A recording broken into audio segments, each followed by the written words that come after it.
नासरीन मिठानी भरिसां ठट गुराहो में सैयद जाफर शाह बुखारी जो सालियानो उर्स मुबारक जो मेलो शुरू थी वियो आहे। उन हवाले सां तफ़सील ॾिसूं था निज़ामुद्दीन मशहूरी जी हिन रिपोर्ट में।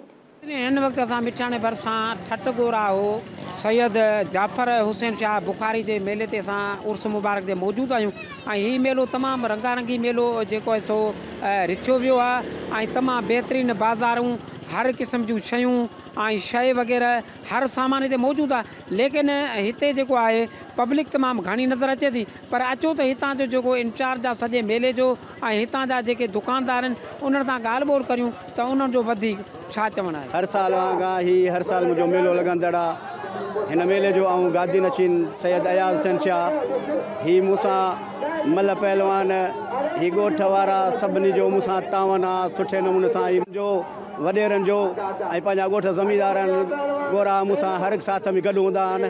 माण्हू तमामु घणा था अचनि, बाक़ाइदे था अचनि, पर मेले में शायदि धंधो न आहे, ख़रीदारी न आहे, ठुप न आहे। हा साईं, धंधो कोन्हे, कारोबार पर साल भलो मेलो हेल का शइ कोन्हे, धंधो कोन्हे, कारोबार महांगाई ॾाढी आहे, महांगी। असां जीअं हेॾा ख़र्च करे आया आहियूं, बिल्कुलु असांजे हिन मेले में को धंधे जो हाल न आहे। ऐं असां अॻे साल जेको आहे उन खां माना डेकोरेट में असां वीवीआईपी मेलो ठाहियो आहे, पर का ॾिसो था पाण दुकान सफ़ा खाली लॻा पिया। जो मां इंचार्ज आहियां साईं दरगाह सैयद जाफर शाह बुखारी जो हर साल वांगुरु हिन साल बि उर्स मुबारक असां लॻायो आहे। पूरे सिंध जीअं मेला, सिंध जी हिकु सकाफ़त आहे, असां हर साल मेला लॻाईंदा आहियूं सिंध में। हिकु त महांग तमामु घणो आहे, माण्हुनि जो रुझान, पब्लिक त मेले में तमामु बिल्कुलु घणी आहे, पर कारोबार बिल्कुलु मेले में घटि आहे। तक़रीबन 40 साल थिया आहिनि मेले में ईंदे।